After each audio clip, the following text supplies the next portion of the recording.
We know that our housing market in Canada is amongst the worst in the world. It is the most unaffordable and rapidly increasing in cost. So things are getting even worse. We have different solutions than proposed by Mr. Kershaw, but we believe that there needs to be a change of the way the market is designed to stop favoring billionaires and rich investors and to start favoring working people and families and students like the ones behind me.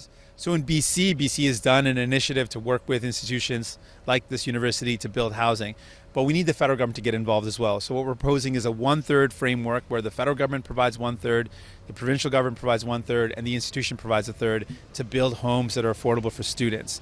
We also are proposing the idea of the federal government incentivizing not-for-profits working with existing businesses where there are vacant commercial buildings, which we know there's a lot of, and converting those vacant commercial buildings into student dormitories.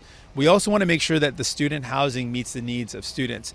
There's a difference between a first-year university student and later graduate students that are looking to build a life or grow their families. And we want to make sure that we're building housing that meets the needs of students. We can do this.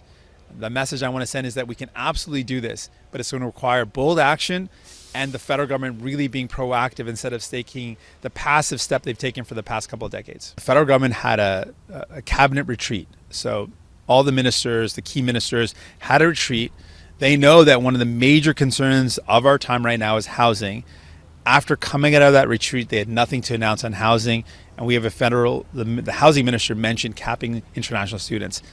That is an abysmal failure of leadership. If that's what it's coming out of this government in the face of a serious housing crisis, they're talking about capping international students. That is ridiculous.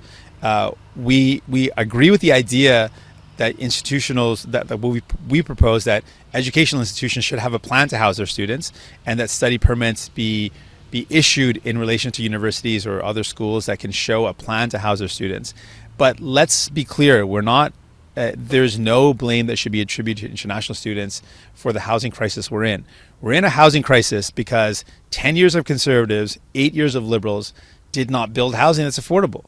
And the housing that is affordable in many communities were built decades ago. The cooperatives that are affordable in some communities, the post-World War homes that were the first homes that people could afford, those are built decades and decades ago.